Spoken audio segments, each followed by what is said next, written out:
Kita beranjak kepada pembahasan yang berikutnya, yaitu tayamum. Kalau tayamum ini opsi atau alternatif yang kedua setelah kita mencoba mencari air, kemudian tidak ada air atau kita tidak kuat menggunakan air, maka alternatifnya adalah kita bertayamum. Jadi jangan didahulukan tayamum, tetapi cari dulu apakah ada air ataukah tidak. Kalau tidak ada, barulah kita bertayamum. Nah, tayamum. Bismillahirrahmanirrahim. Yusrul Islam, kemudahan di dalam Islam. Jadi Islam ini agama yang mudah ya Bu ya. Islam tidak memaksa seseorang untuk harus melakukan ini apapun kondisinya, meskipun kamu sedang kesulitan, kamu harus tidak.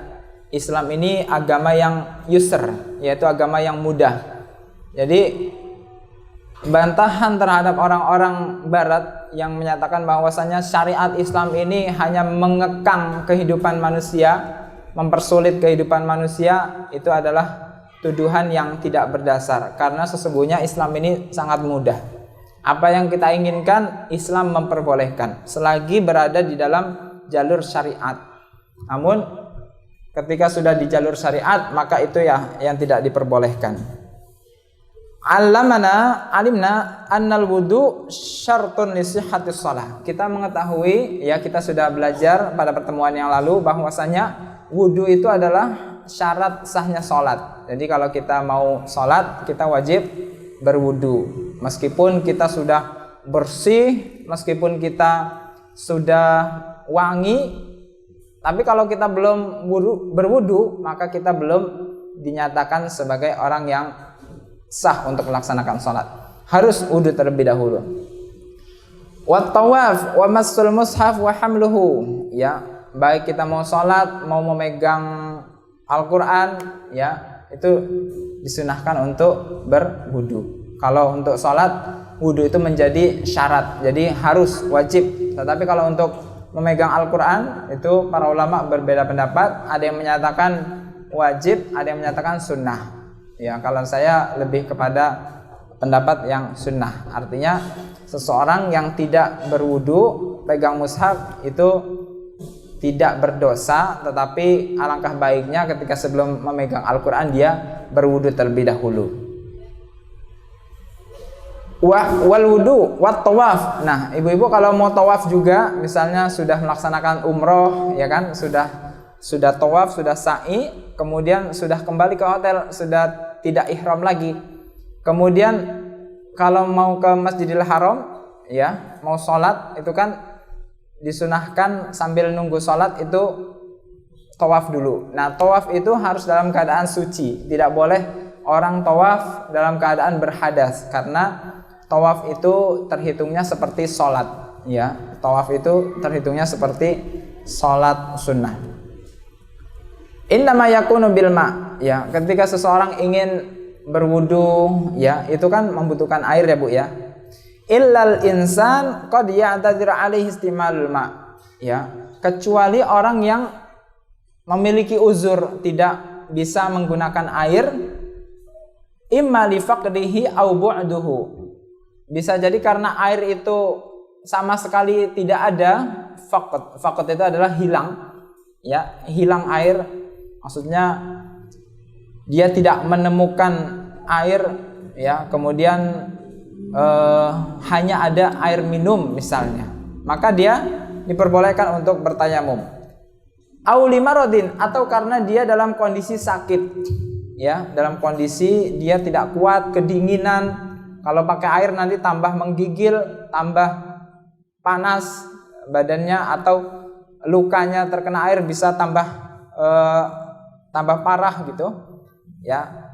Jadi yang pertama tadi karena ketiadaan air, yang kedua karena sakit.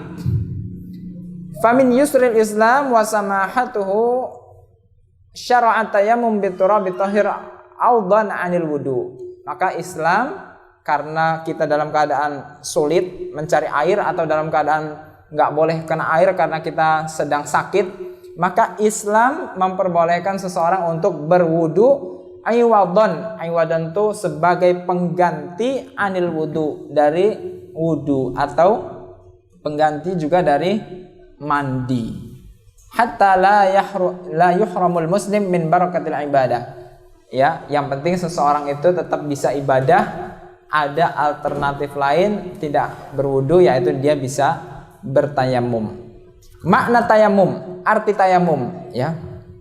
Tayamum secara bahasa artinya tujuan atau menuju.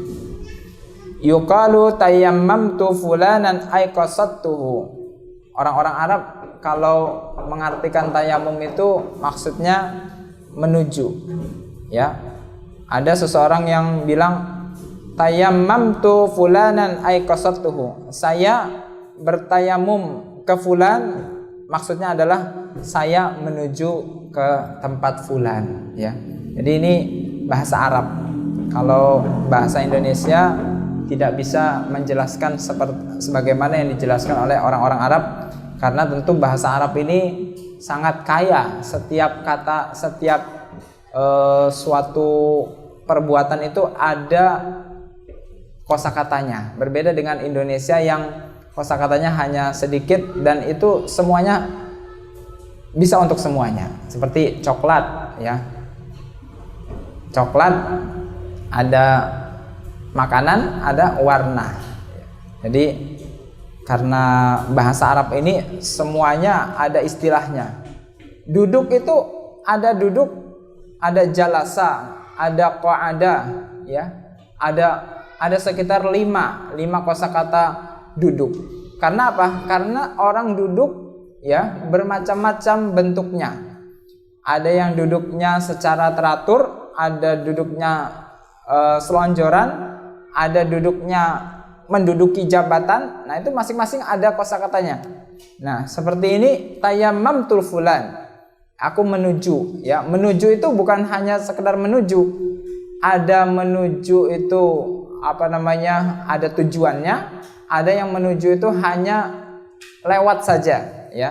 Nah, ini di dalam bahasa Arab memang luar biasa kosakatanya. Tetapi kalau secara syariat yang dimaksud tayamum itu adalah isalut turabin, yaitu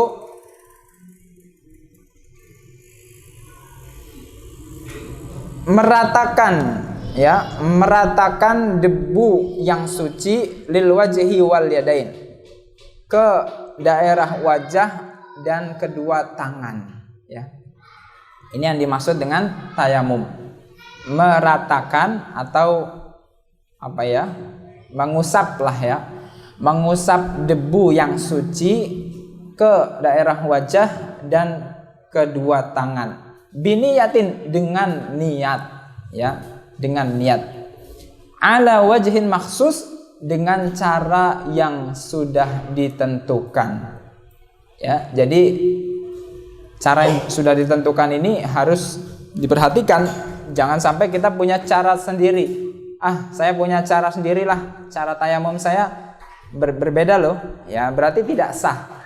Kalau mau tayamum dengan cara sendiri berarti bukan sesuai dengan syariat. Sedangkan yang di sini adalah tayamum yang dimaksud oleh syariat. Yang pertama tadi harus meratakan debu atau menempelkan debu ke beberapa anggota tubuh, yaitu wajah dan tangan. Kemudian juga dengan niat, ya, dengan niat. Karena kalau tanpa niat, ya, seperti saya nih,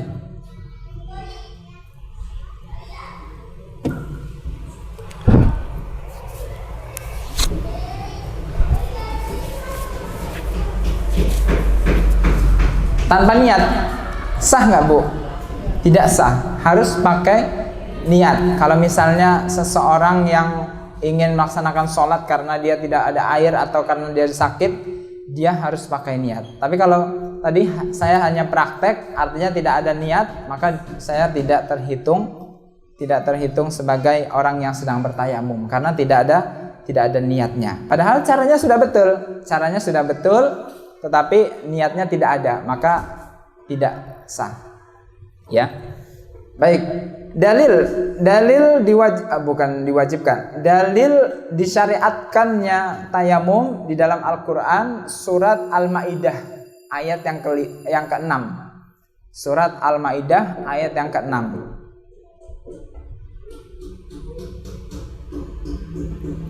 A'udzubillahi minasyaitonirrajim. Bismillahirrahmanirrahim.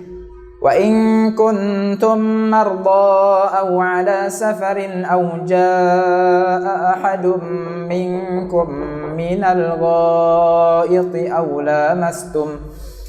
lamastumun nisaa falam tajidu ma'an fatayammamu sa'idan thayyiban famsahu biwujuhikum wa aydikum min. Shadaqallahul azim. Wa in kuntum, apabila kalian berada di suatu tempat atau dalam kondisi mardo, dalam kondisi sakit, aw ala safarin, atau dalam safar, ya, atau dalam perjalanan jauh, aw jaa ahadum minkum minal ghaid, ya, dalam keadaan juga setelah buang air. Ghaid itu buang air besar.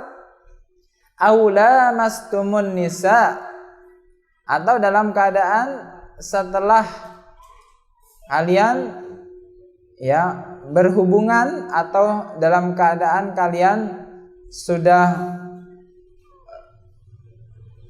menggauli, ya, menggauli nisa, yaitu perempuan, falam tajidu ma'an, dan kalian belum menemukan air, fatayammamu sha'idan thayyiban, maka bertayamumlah dengan tanah atau dengan debu yang thayyib. Thayyib itu artinya suci.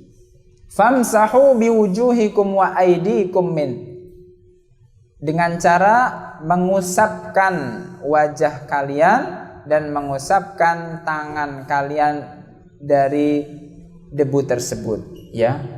Jadi ini di dalam surat Al-Maidah ayat yang ke-6 ini kondisinya sakit, ya, sakit atau dalam keadaan safar, ya, safar, sakit, kemudian tidak ada air, ya, tidak ada air atau sakit atau safar. Dalam keadaan itu seseorang, ya, atau seseorang tidak menemukan air setelah dia berhadas, ya, dia dalam keadaan berhadas karena setelah buang air besar atau buang air kecil, atau dalam keadaan setelah melakukan berhubungan dan tidak menemukan air, fatayammamu sha'idan thayyiban, maka solusinya, kata Allah Subhanahu wa taala, bertayamumlah dengan debu yang suci. Nah, ini di dalam Al-Qur'an surat Al-Maidah ayat yang ke-6. Surat yang ke-5 ayat yang ke-6.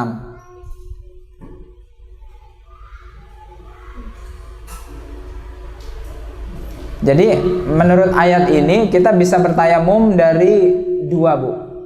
Yang pertama, kita bisa bertayamum ketika kita hadas. Kita juga bisa bertayamum karena kita najis, ya. Hadas kecil, hadas besar itu bisa dihilangkan dengan tayamum. Intinya, ya, dalam kondisi apapun, misalnya kita berhadas kecil atau berhadas besar, ketika mencari air, airnya tidak ada, maka kita diperbolehkan untuk bertayamum. Kemudian dalil dari hadis, ya Bu, dari hadis Rasulullah sallallahu alaihi wasallam bersabda, wa ju'ilat lanal ardu kulluha masjidan wa ju'ilat turbatuha lana tahuran idza lam najidil ma. Kata Rasulullah SAW, telah dijadikan untuk kami, untuk kita semua, bahwa bumi ini semuanya boleh digunakan untuk sujud. Semua bumi ini masjid, ya. Artinya masjid itu dari kata sajada yasjudu, masjid, tempat sujud, boleh digunakan untuk bersujud kecuali kuburan dan kamar mandi dan tempat-tempat yang kotor lainnya, itu tidak boleh. Tetapi selagi di semua tempat ini tidak ada najisnya, maka kita anggap bersih. Di rumah tahfidz boleh. Di jalanan boleh nggak, Bu? Boleh. Selagi kita tidak menemukan bau atau tidak menemukan kotoran atau tidak menemukan najis, atau tidak ada orang yang ngomong, tadi ada yang ada anjing lewat di sini, maka tidak apa-apa. Karena kita menghukumi secara umum, ya, secara umum. Di sawah juga boleh. Kita anggap itu semua suci. Apa dalilnya? Dalilnya ini adalah hadis Rasulullah SAW. Semua tempat di muka bumi ini boleh digunakan untuk bersujud. Ya, jadi secara umum semuanya bersih, semuanya suci, sampai datang kepada kita keterangan, kalau tempat itu adalah najis, baru tidak diperbolehkan. Di gunung, ya. Kemudian di mana lagi? Di padang pasir, kemudian di hutan, itu semuanya bersih selagi kita tidak menemukan najis atau kita tidak melihat sesuatu yang najis di tempat tersebut. Wa ju'ilat turbatuha lana tahuran, dan telah dijadikan untuk kita tanahnya itu adalah suci, ya. Tanah dan debu itu ternyata suci, Bu. Makanya di dalam hadis itu kan cara membersihkan dari air liur anjing bagaimana, Bu? Salah satunya dengan 6 kali dengan tanah, ya. Ihdahunna biturab, salah. Jadi salah satunya dengan tanah.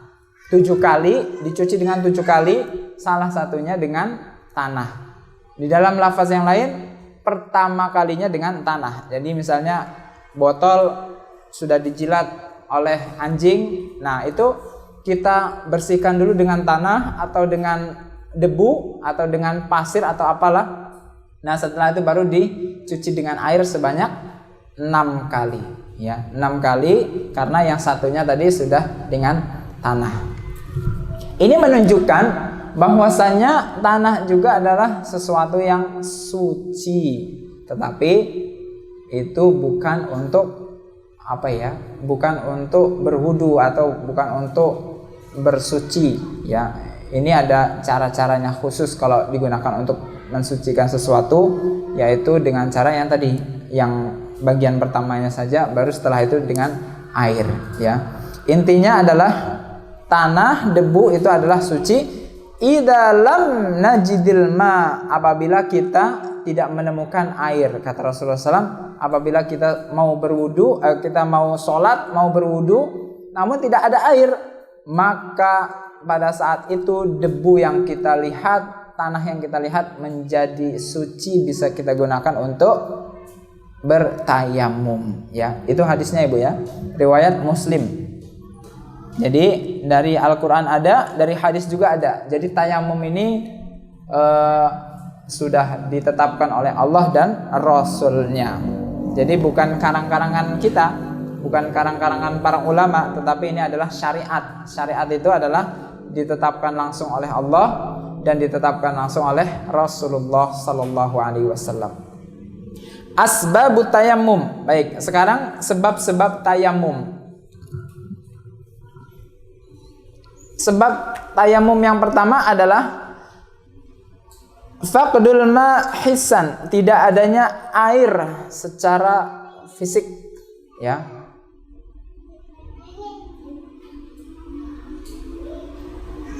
Ka'an kana fi safarin wa lam yajid ma, seperti misalnya seseorang ketika bersafar dan tidak menemukan air, atau dia benar-benar kering kerontang, ya. Wa dzalika ka'anna kana ma'ahu ma walakin yahtaju ilaihi lisyurbihi. Nah, ini, Bu, ya. Jadi ada orang yang tidak menemukan air sama sekali baik untuk minum maupun untuk tayamum, baik itu untuk minum atau untuk wudhu atau untuk mandi, tidak ada sedikit pun, setetes pun nggak ada. Atau dia punya air tapi cuma tinggal sepertiga botol ini, Bu. Artinya kan hanya cukup untuk minum, ya. Kecuali kalau kita punya air 1 ember, ya, atau ada 2 botol gini kan bisa digunakan untuk berwudu meskipun hanya sedikit-sedikit gitu ya. Tetapi ketika airnya hanya tinggal sedikit, ya, berarti kan dia punya air, tetapi dia tidak bisa berwudu. Karena apa? Kalau dipakai berwudu habis, dia tidak bisa tidak bisa minum. Akhirnya dia tidak disyariatkan untuk berwudu, tetapi diganti dengan tayamum. Ya, jadi sebab yang pertama adalah tidak adanya air. Ini. Sebab yang kedua, bu'dul ma'anhu, jauhnya air dari dirinya. Ya. Sejauh apa? Sejauh masafa fauqa nisfu farsakh. Ya, di atas setengah farsakh. Farsakh itu sekitar, ya, setengah farsakh itu sekitar lebih dari 2 kilo 2,5 kilo. 2,5 kilo. Ini setengah farsakh. Berarti kalau satu farsakhnya 5. Ya, 5 kilometer. Jadi kalau ibu-ibu misalnya mau tayamum, ya, ibu-ibu sudah cari dulu, ya, sudah jalan, ternyata air adanya di Raja Basa, ya. Raja Basa, dari sini ke Raja Basa berapa kilo? Berarti lebih dari 5 kilo, sekitar 7 atau 8 kilo gitu. Nah, maka itu kita sudah tayamum. Atau misalnya ke suatu tempat yang jaraknya itu 2,6 kilo, misalnya kayak dari sini ke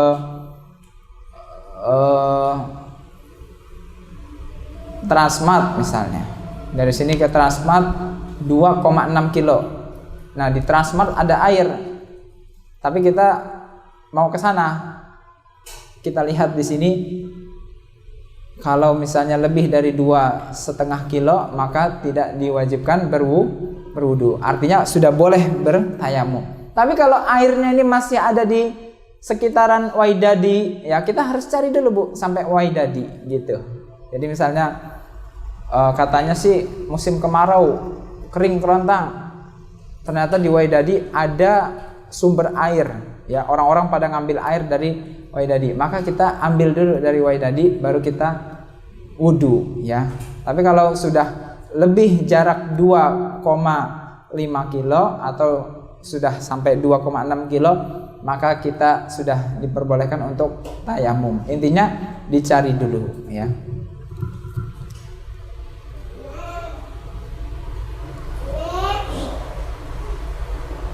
Yang ketiga, yang pertama tadi tidak ada air, yang kedua jauhnya sumber air, yang ketiga mempunyai uzur untuk tidak menggunakan air. Artinya bahasa lainnya sakit.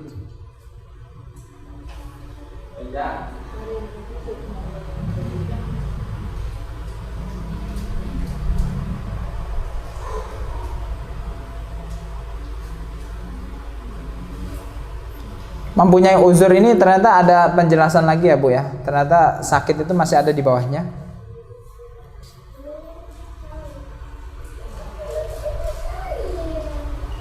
Ternyata uzur, ya, uzur untuk tidak menggunakan air, maksudnya di sini adalah ketika seseorang takut, ya,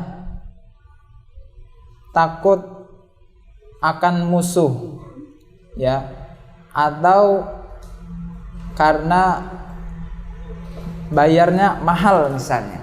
Nah ini uzur, termasuknya uzur. Misalnya air lagi kering, akhirnya orang yang di Wydadi ini misalnya bilang harga air satu embernya 100.000 ya, sedangkan uang juga kita sedang kesusahan ya, maka kita punya uzur untuk tidak menggunakan air ya. Jadi itu termasuk uzur, air mahal atau karena kita mau ngambil air ada musuh atau ada jauh, misalnya harus turun gunung dulu atau harus naik gunung dulu. Nah itu berarti tidak perlu ya, karena tempatnya membahayakan dan kita uzur untuk tidak menggunakan air. Yang keempat ya, yang keempat sebab tayamum adalah sakit ya, sakit. Baik itu takut bertambahnya sakit atau takut malah jadi lembab lagi, basah lagi karena kena air, maka pada saat itu dia sudah diperbolehkan untuk tayamum. Misalnya kita kena luka di bagian wajah gitu, nauzubillah min zalik, atau misalnya bagian tangan, wajah, dan beberapa bagian yang penting untuk terkena wudhu. Nah maka pada saat itu kita tidak dipaksa untuk berwudhu ya. Karena apa? Karena kalau terkena air nanti malah lukanya basah lagi, malah bertambah lama. Jadi sembuhnya malah menjadi terlambat ya, tidak cepat sembuh, tidak cepat kering, malah tambah lama. Nah itu diperbolehkan untuk tidak berwudu, bisa dengan bertayamum.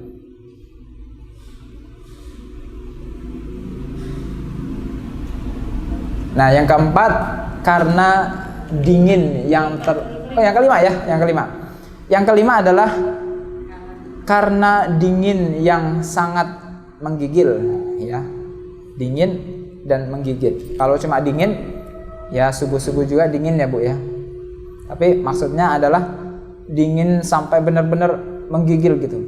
Saya pernah di Madinah itu wudu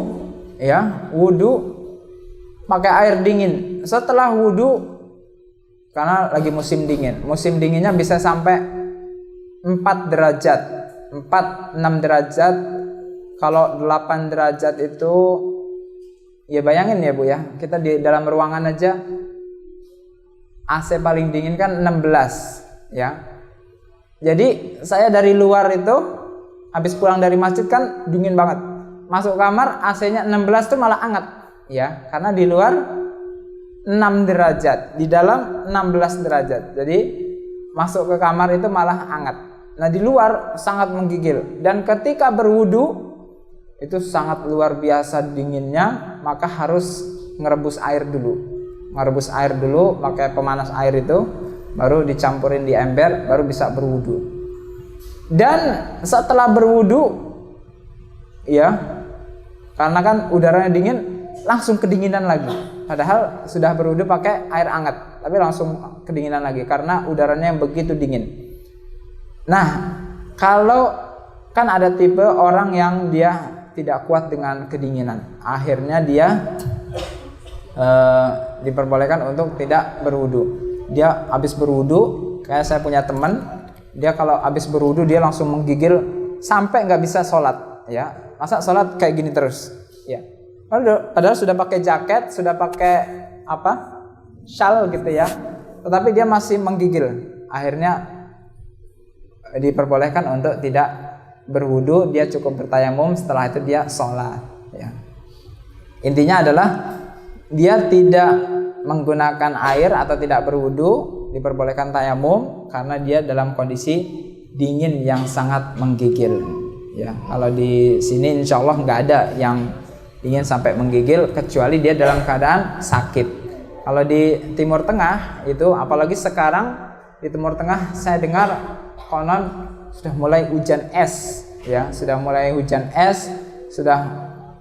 musim salju juga, seperti kayak yang di Eropa itu ya, karena memang sudah akhir zaman ya. Sudah akhir zaman, Arab sekarang hujan itu sudah biasa. Padahal dulu ketika saya kuliah di sana itu hujan setahun hanya 2 kali, Bu. Setahun hanya 2 kali. Sampai sholat istisqa berkali-kali masih belum hujan juga. Karena memang jadwal turunnya hujan itu hanya setahun hanya 2 kali, ya. Sekalinya hujan langsung banjir, ya, langsung banjir karena kan di sana karena merasa tidak pernah hujan, jadinya santai saja. Ternyata pas hujannya deras sampai pada banjir, buku-buku pada hanyut dan lain sebagainya, padahal jarang hujan. Nah, intinya adalah ketika kita dalam kondisi kedinginan, kita boleh, kedinginan yang menggigil itu boleh tidak berwudu atau kita boleh bertayamum. Baik, syarat tayamum tadi beda ya. Tadi sebab tayamum, sekarang syarat tayamum. Al-ilmu bidukhulil waqt, yaitu masuk waktu. Ya, masuk waktu apa, Bu? Masuk waktu sholat, ya. Jadi jangan belum waktunya sholat kita sudah tayamum, ya. Misalnya tayamumnya dari jam 7 kita tayamum. Tayamum apa? Nanti buat zuhur. Ya nggak boleh. Jadi nanti kalau mau salat zuhur, kalau sudah masuk waktu zuhur, udah berkumandang azan, artinya kan sudah masuk waktu sholat, dia wajib sholat. Nah pada saat itu dia baru diperbolehkan tayamum. Harus masuk waktu dulu, masuk waktu sholat, baru dia bisa tayamum. Yang kedua, mencari air setelah masuk waktu, ya. Jadi sudah azan nih, sudah azan. Allahu Akbar. Kita cari air. Ya, ternyata setelah dicari-cari air nggak ada. Ya sudah. Berarti sudah boleh tayamum. Intinya mencari, dicari dulu. Jadi ada orang bertayamum, bismillah saya mau tayamum. Loh, kok nggak berwudu, nggak ada air? Ya kalau nggak turun ke WC nggak ada air, ya. Jadi harus turun dulu, cari air dulu, cari bahkan sampai radius berapa kilo tadi, 2,5 kilo, baru dia kemudian bertayamum. Kalau dia cuma di kamar aja, kamarnya dikunci, terus bilangnya saya nggak menemukan air, ya di kamar mana ada air? Maka dia harus mencari dulu, mencari air. Setelah mencari dan tidak ketemu di sekitaran Sukorowo ini, bahkan sudah sampai Legundi, sudah sampai Waidadi, sudah tidak ada, maka barulah dia tayamum.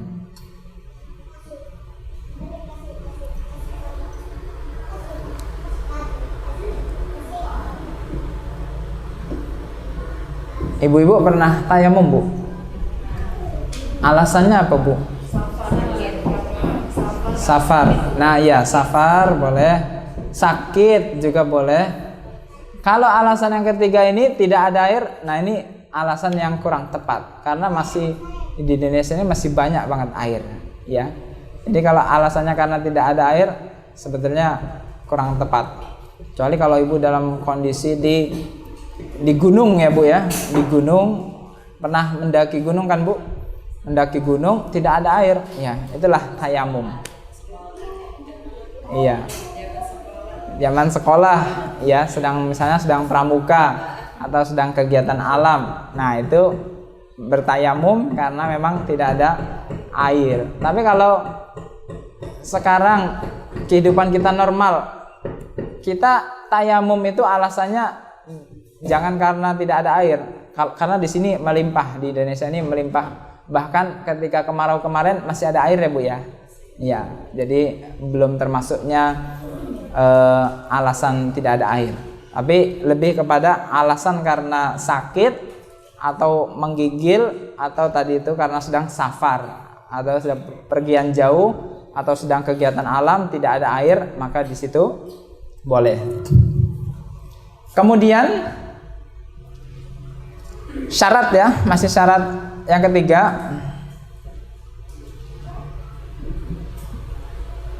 debu yang suci yang tidak ada kerikilnya, ya, tidak ada kerikilnya, tidak ada pasirnya,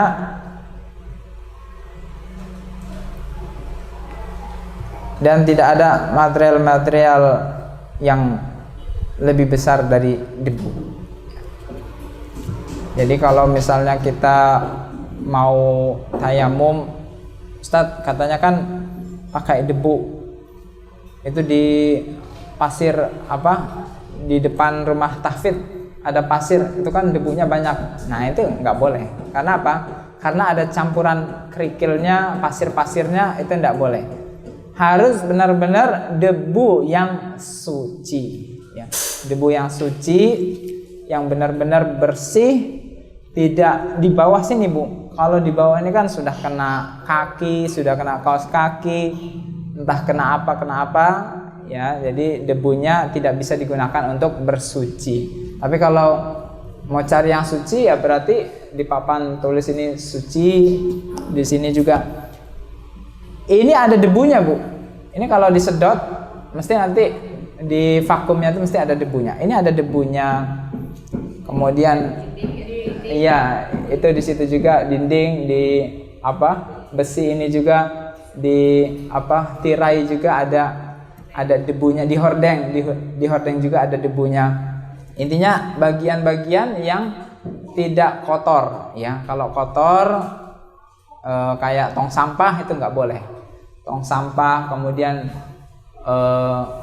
kamar mandi itu nggak boleh. Cari ya tempat-tempat yang bersih yang bisa digunakan untuk diambil debunya untuk digunakan bertayamum. Tidak boleh ada kerikilnya, tidak boleh ada pasir-pasirnya, tidak ada yang tanah-tanah dan lain sebagainya, material-material yang lain yang kotor gitu.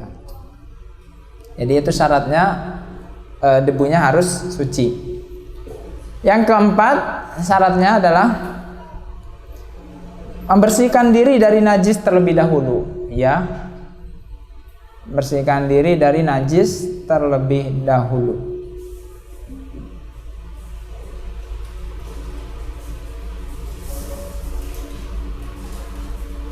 Misalnya najis apapun, najis mughalazah, najis mutawassithah, najis mukhaffafah, itu semua kita hilangkan terlebih dahulu. Kita habis buang air kecil, kita cebok, kemudian setelah kita buang air besar, kita bersihkan, kita bersuci. Setelah benar-benar kita bersuci, sudah bersih, ya, sudah tidak ada najis yang menempel dalam tubuh kita, barulah kita mulai untuk bertayamum, ya.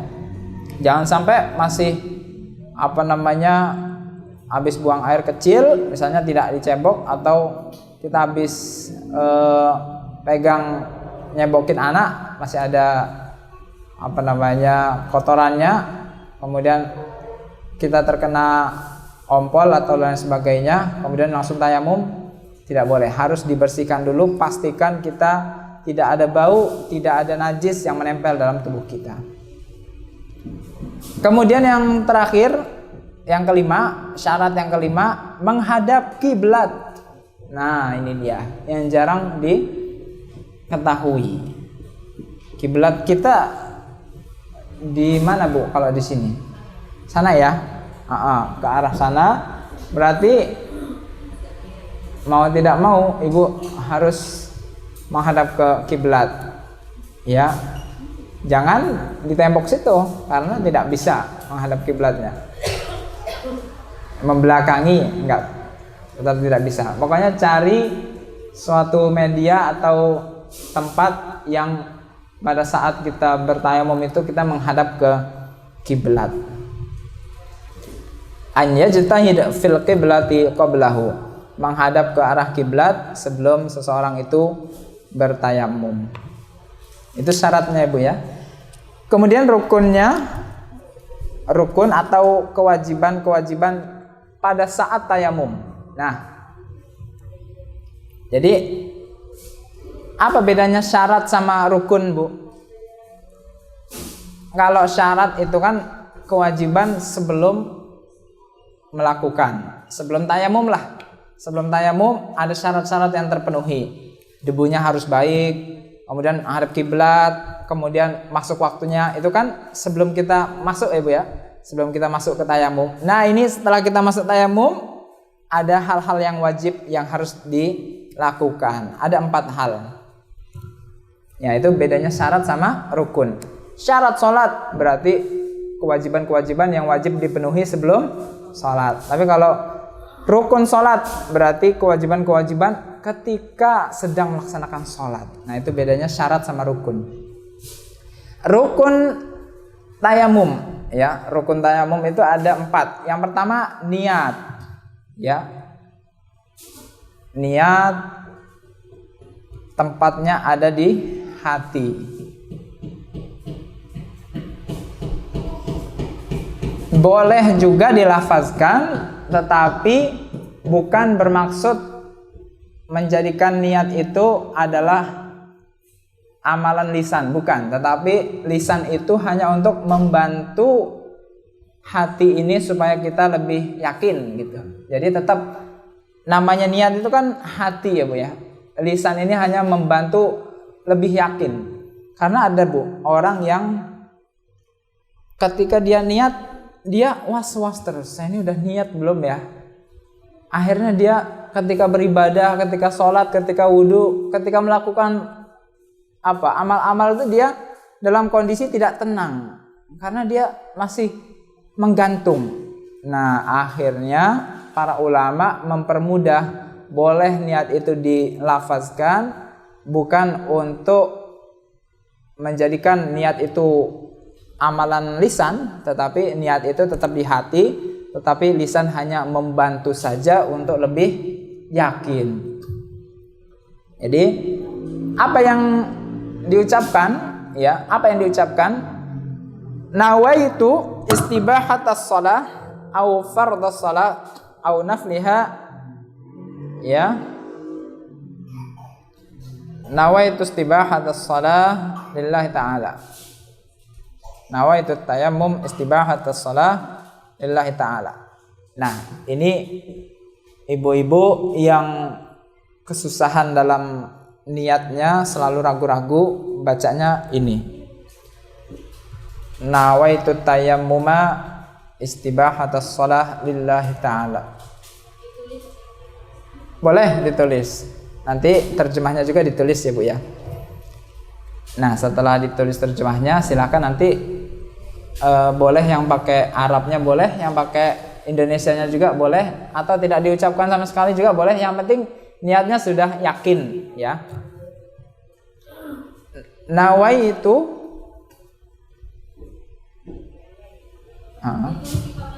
oh iya. Baik. Silahkan. Sambil saya tulis.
Perlu tulis Latinnya nggak, Bu?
Yang benar yang atas sampai bawah tak? Yang tis salah. Oh iya, tas. Betul, afwan. Ini A ya, Bu. Istibahatas salah. Ya, afwan, lupa.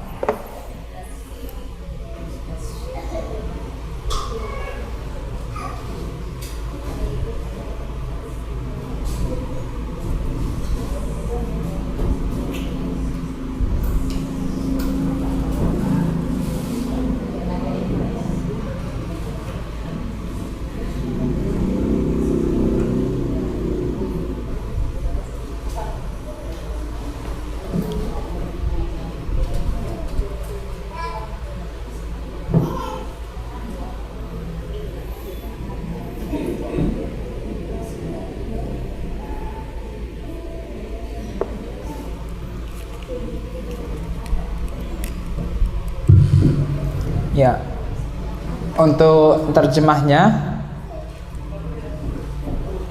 atau artinya, saya berniat tayamum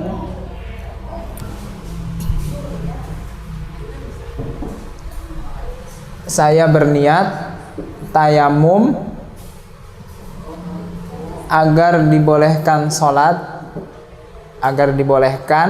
sholat karena Allah Ta'ala. Jadi sholat atau tayamum itu lillahi ta'ala, niatnya semata-mata karena Allah Subhanahu wa ta'ala. Jadi disebutkan ini namanya ta'yin spesifik, ya, menspesifikasi niatnya. Tayamum tujuannya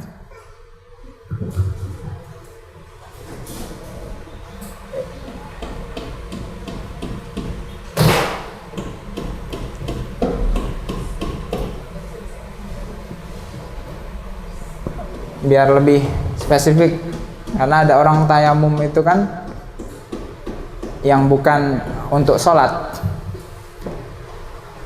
Lillahi ta'ala ini tujuannya adalah karena Allah. Jadi fungsi dari niat itu selain daripada kita dapat pahala, itu supaya terhitung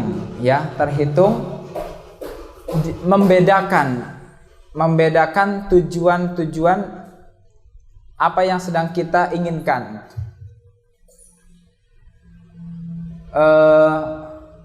Orang puasa ada yang niatnya itu mengqadha, ya, ada yang niatnya itu puasa Ramadan, padahal sama puasanya menahan diri dari makan, dari minum, dari perbuatan yang membatalkan, sama, tetapi kok bisa yang satunya sah, yang satunya tidak sah? Karena apa?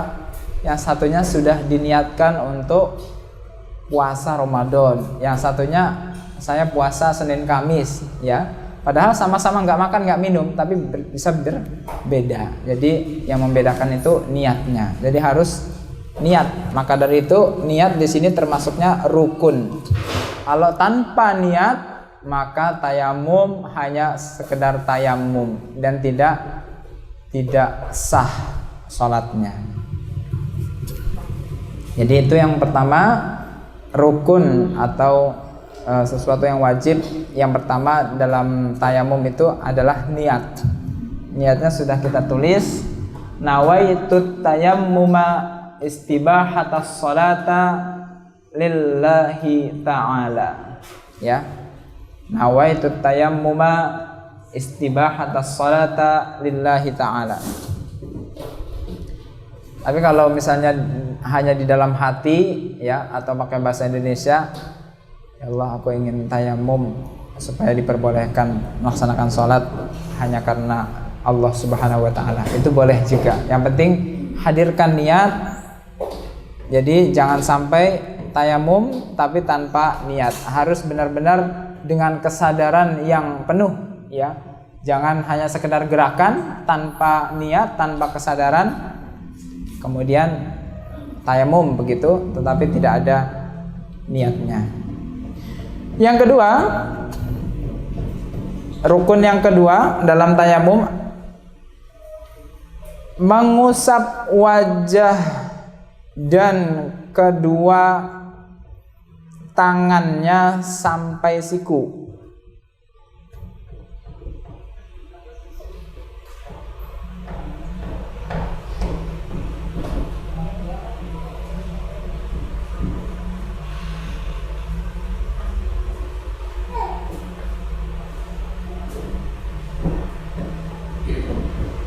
Mengusap wajah dan kedua tangannya sampai siku, ya. Jadi harus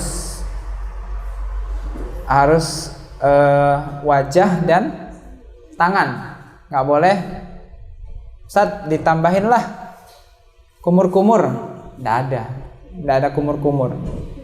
Istinsyak nggak ada, ya. Ngusap kepala nggak ada. Pokoknya hanya dua ya dua, nggak boleh ditambah, nggak boleh dikurang. Intinya ketentuannya hanya segitu saja, tidak boleh ditambah-tambah. Karena Rasulullah Shallallahu Alaihi Wasallam, ya, membasuh atau mengusap wajah dan kedua tangannya saja. Itu rukun yang kedua. Rukun yang ketiga, menepuk kedua tangan ke atas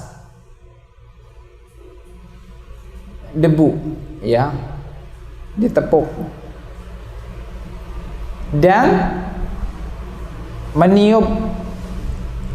meniupkan terlebih dahulu dari yang menempel. Jadi lalu apa fungsinya kita menempelkan ke tempat lalu ditiup lagi? Ya tidak ada yang tahu, hanya Allah dan Rasulnya yang tahu. Intinya ketentuannya seperti itu. Kita tidak perlu kritis terhadap syariat, karena kritisnya kita terhadap syariat itu tidak ada gunanya. Nanti kalau sudah ketemu manfaat dari, misalnya habis ditepuk kemudian ditiup, oh ternyata manfaatnya begini, tetapi akhirnya tidak menambah apapun, ya. Intinya apapun ketentuannya itu harus dilaksanakan saja. SOP itu sudah standar ya yang tidak bisa diubah-ubah. Intinya kita tidak perlu banyak bertanya. Terkadang sesuatu yang tidak masuk akal dalam pandangan kita bukan karena itu yang di luar akal sehat atau syariat Allah yang keliru, bukan, tetapi karena akal kita lah yang belum siap atau belum mengerti apa hikmah yang terkandung di balik itu semua. Ya, nanti suatu saat seiring dengan berkembangnya ilmu, berkembangnya pengetahuan, nanti akan terkuak sendiri. Oh, ternyata begini dan lain sebagainya. Intinya adalah yang terpenting kita melaksanakan saja. Kemudian yang keempat, ya,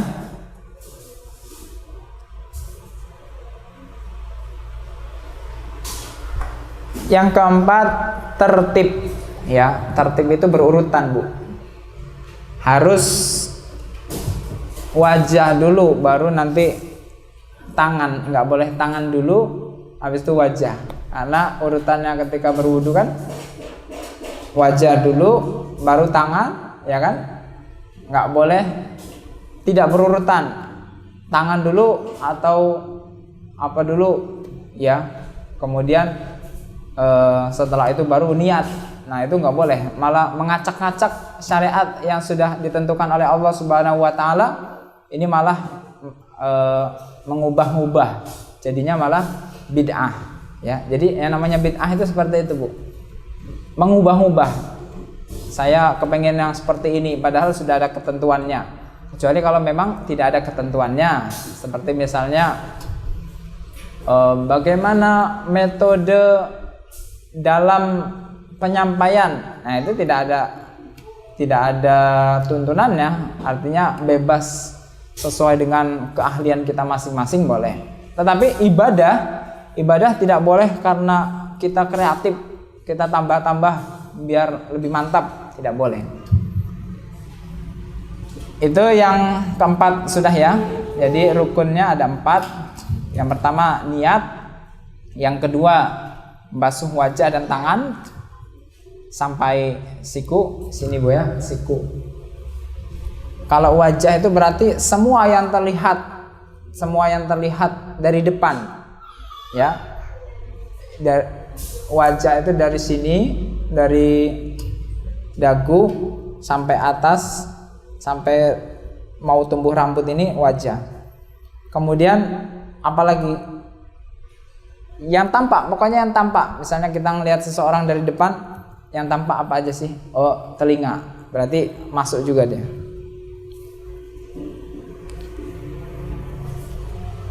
Nah, tetapi yang di bawah leher ini bukan wajah lagi. Yang di leher sampai bawah ini bukan wajah lagi. Intinya semua yang terlihat orang, ya, ketika kita melihat seseorang, oh itu, nah, berarti dia termasuk bagian wajah yang harus diusap ketika dia sedang tayamum. Kemudian tangan ya sama seperti seseorang berwudu, dari atas ke bawah. Kalau air itu kan, ya, jadi caranya dari airnya dialirkan dari ujung jari ke siku. Jadi airnya itu jatuhnya dari siku, bukan kebalik, airnya diginiin. Nah, cara Rasulullah itu airnya mengalir, nah jadi diginiin. Jadi airnya, kotorannya mengalirnya ke sini, jatuh ke bawah, sehingga tidak jatuh ke. Nah, kalau ketika orang wudu, kotoran-kotorannya kan keluar semua, ya, Bu, ya. Kalau posisinya seperti ini, akhirnya sudah wudu, udah bersih. Tapi kondisi dia berwudu seperti ini, akhirnya kotoran-kotorannya mengumpul di sini. Akhirnya ketika makan malah banyak kotorannya. Jadi sudah memang luar biasa yang dicontohkan Rasulullah itu seperti ini posisinya, agar kotoran-kotorannya jatuhnya dari siku. Nah, seperti itu juga ketika tayamum, dimulai dari ujung jari sampai siku. Jari di sela-sela juga, Bu, ya, sela 1, 2, 3. Pokoknya semuanya sudah dipastikan terkena. Jangan sampai di bagian sini semua. Sininya mana? Nggak kena. Jadinya 1, ya, 2, 3. Intinya semuanya harus terkena usapan. Jangan sampai ada yang tidak tersentuh, ya. Nah, setelah itu ada doanya tidak? Tidak ada. Tidak ada. Kalau yang biasa dilazimi cuma begini aja gimana? Pergelangan tangan, pergelangan yang biasa dilazimi. Kalau di sini, ya, ilal mirfaqain, sampai siku. Kalau di dalam kitab itu sampai siku. Jadi maksudnya tangan itu, ya, ketika seseorang berwudu, boleh dihapus ya.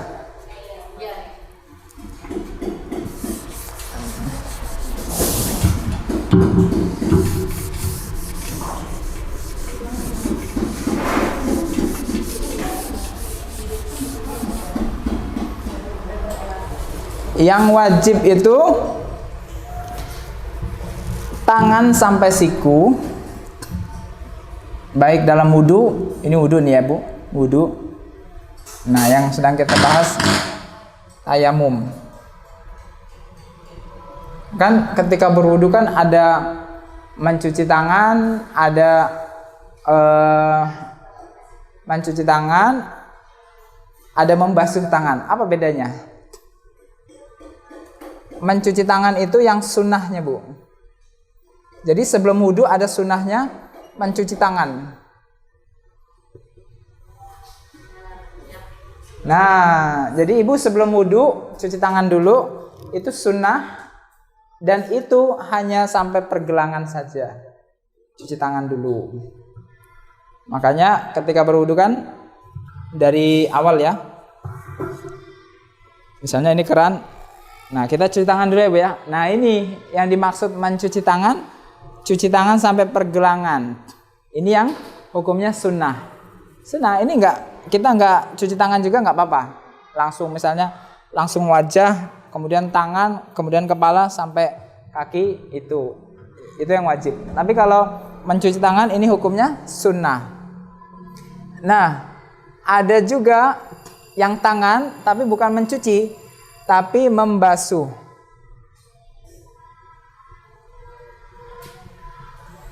Nah, ini yang wajib. Apakah sampai sini saja? Membasuh tangan sampai jadi tangan yang di wudu dan yang di tayamum ini maksudnya adalah yang wajib sampai siku. Jadi yang ibu sampaikan bagaimana kalau cuma sampai sini saja, ini bukan yang wajib. Jadi itu adalah sunnah ketika berwudu, sedangkan yang diminta ketika tayamum ini adalah tangan yang membasuh sampai siku. Nah, tayamum ya, tayamum apa saja? Niat, wajah, ya, tangan. Ya, kemudian tadi ditepukkan debu, menepuk 2 kali. Kemudian terakhir tertib ya. Nah, tangan ini yang dimaksud adalah tangan ketika mandi, ketika berwudu membasuh sampai siku. Ya. Jadi beda ya Bu ya, bukan mencuci tangan. Ini adalah membasuh tangan. Kalau dalam tayamum mengusap tangan sampai siku. Nah, kita bisa buka Al-Qur'an, Bu. Dalam surat Al-Maidah ayat yang ke-6.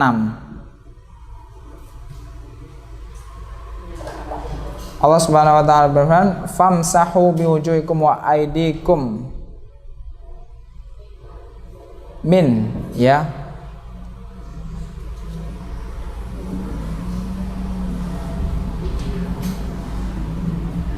Ada yang bawa Al-Quran, Bu? Boleh dibuka Al-Quran di HP-nya, surat Al-Maidah. Bacanya tapi dari awal. Saya bacakan saja, nanti Ibu bacakan terjemahnya, Ibu. A'udzubillahi minasyaitonirrajim. Ya ayyuhalladzina amanu idza qumtum ilas sholati fawsilu wujuhakum wa aydiyakum ilal marafiq wamsahu biru'usikum wa arjulakum ilal ka'bain. Sampai situ dulu. Ada yang bawa terjemah, Bu? Boleh dibaca? Atau saya aja yang terjemahin ya. Wahai orang-orang yang beriman, apabila kalian hendak melaksanakan sholat, maka basuhlah wajah kalian dan tangan-tangan kalian sampai siku, ya. Jadi kata-kata sampai siku ini ada di dalam Al-Quran. Jadi bukan dari ulama atau bukan dari ustadz, tetapi dari Al-Quran. Wamsahu biru'usikum wa arjulakum ilal ka'bain. Nah, ini kan kalau terkait wudu ya. Kemudian terkait dengan tayamum ya. Di tayamum ini wa in kuntum mardha aw ala safarin, apabila kalian dalam keadaan sakit atau safar, au jaa ahadum minkum minal ghaid, atau setelah kalian buang air besar, berhadas besar, au lamastumun nisa, hadas kecil, hadas besar, menggauli wanita, falam tajidu ma, belum atau tidak mendapatkan air, fatayammamu sa'idan thayyiba, maka tayammumlah dengan debu yang suci, wamsahu biwujuhikum wa aydikum min, ya. Usaplah wajah-wajah kalian dan tangan-tangan kalian. Nah, wajah, tangan. Urutannya kalau setelah wajah tangan, berarti tangannya yang sampai siku. Kecuali kalau dalam tulisannya itu tangan dulu tangan dulu baru wajah, berarti tangan yang dimaksud tangan sampai pergelangan, ya. Tetapi kalau tangannya disebutkan setelah wajah, berarti sama kayak wudu. Wudu setelah wajah, kemudian tangan sampai siku. Jadi urutannya mengikuti dan gerakannya juga mengikuti seperti berwudu. Cuma bedanya kalau tayamum cuma dua saja yang dibasuh, yaitu wajah dan tangan. Jadi harus sampai siku ya Bu ya. Nanti ketika kita bertayamum itu, karena kalau tidak sampai siku berarti tayamumnya tidak sah. Lalu bagaimana yang selama ini pernah sampai pergelangan saja? Ya insya Allah sah karena sudah berlalu. Ya alhamdulillah, dengan mengikut kajian jadinya kita mengetahui, oh ternyata selama ini saya belum sampai siku. Oh ternyata selama ini saya nggak menghadap kiblat. Oh ternyata selama ini saya alasan tidak ada air. Oh ternyata selama ini saya begini dan begitu. Intinya dengan kita mengaji, kita jadi tahu tata cara yang benar sesuai dengan syariat yang diajarkan oleh Allah Subhanahu wa taala dan Rasulnya. Sunnah tayamum ya, tadi sudah syarat tayamum, rukun tayamum, sekarang sunnah-sunnah tayamum. Bismillah, membaca bismillah. Kemudian mendahulukan yang kanan baru yang kiri.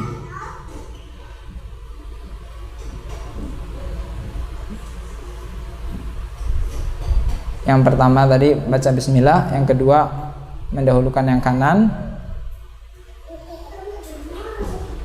yang ketiga tafriqul asabi', menyela-nyela jari-jari ya.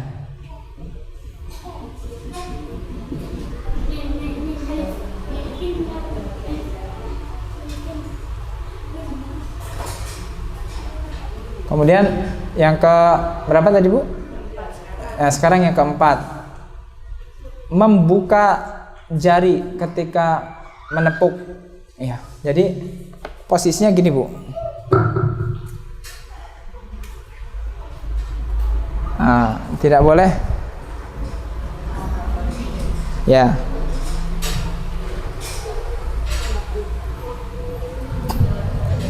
Jadi harus dibuka.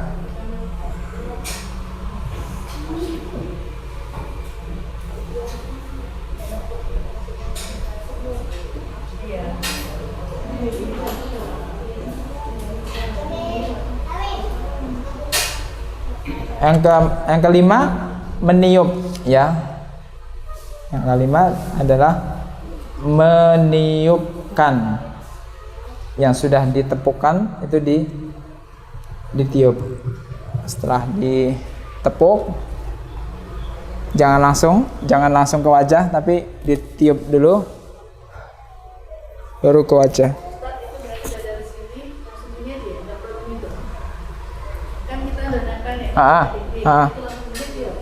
Iya. Nggak ada. Iya. Iya, kalau di kitab ini bahasanya ya meringankan debu dengan ditiup. Berarti misalnya ini kan debunya banyak ya Bu ya. Nah, itu diminimalisir dengan cara ditiup atau diringankan supaya debunya nggak kebanyakan. Boleh. Iya, praktek awal ya. Ini kan sudah. Oke, berarti sudah kan, sudah selesai. Syaratnya udah, kemudian rukunnya sudah, sekarang sudah sunnahnya juga sudah. Sekarang prakteknya ya, biar lebih yakin. Jadi kalau ada sebab-sebab kayak itu kalau misalnya kita dalam keadaan di kendaraan gitu, Iya, boleh. Musafir juga boleh tayamum. Musafir, orang sakit, kemudian orang yang kedinginan, menggigil, boleh. Iya. Iya, Iya. Ya jatahid fil qiblah. Ya jatahid itu berusaha. Artinya kalau sudah berusaha tetap tidak bisa ya berarti kan sudah. Nah, kita praktek dari awal. Bismillahirrahmanirrahim. Saya kondisinya sakit Bu ya, menggigil. Takut kena air. Akhirnya saya mau bertayamum. Sudah masuk waktu sholat ya Bu ya, jangan lupa. Jangan sampai belum waktu sholat kita sudah tayamum, nggak boleh. Jadi harus sudah waktu sholat sudah masuk. Allahu Akbar, Allahu Akbar. Nah, dan saya dalam kondisi menggigil mau sholat nggak bisa kena air. Akhirnya saya niat tayamum. Nawaitu tayammuma istibahatas sholata lillahi ta'ala. Kemudian saya baca bismillah. Bismillah.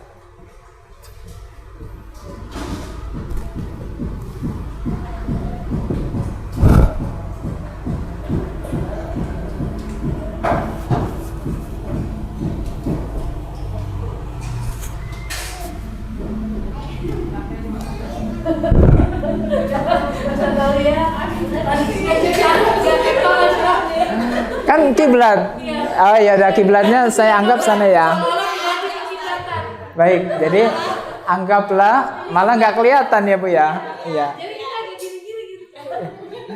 Baik, berarti saya anggap ibu-ibu adalah arah kiblat saya. Iya. Di sini juga boleh ya Bu ya. Bismillah. Udah niat tadi, terus sudah bismillah.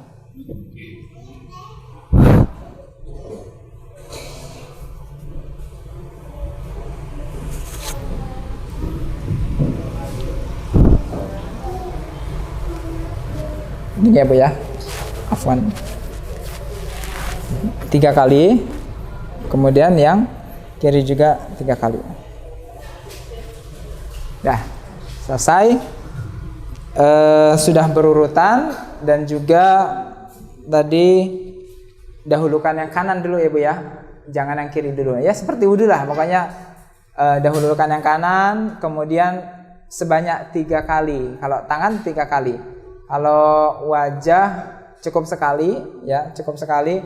Kemudian wajah itu tepukannya sendiri, kemudian tangan juga sendiri. Jadi tidak, meskipun ada juga pendapat yang bilang katanya cukup sekali saja, innama yakfika dorbatan.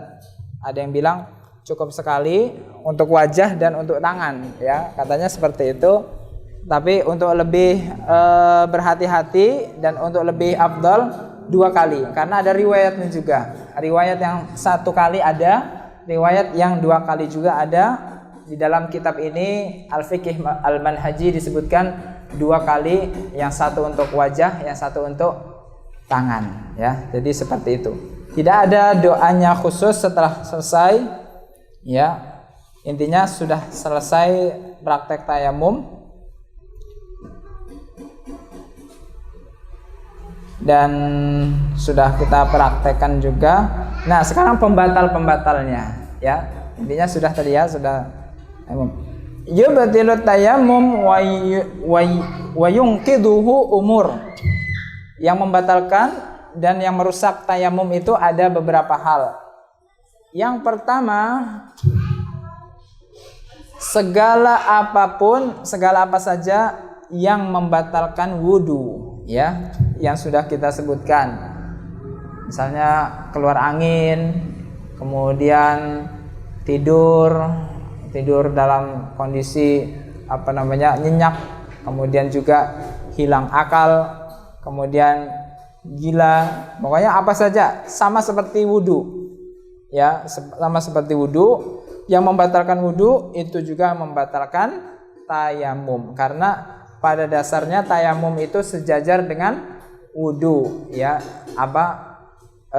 sebagai solusi dari ketika seseorang tidak bisa berwudu maka dia tayamum, maka yang membatalkan tayamum sama kayak yang membatalkan wudu juga.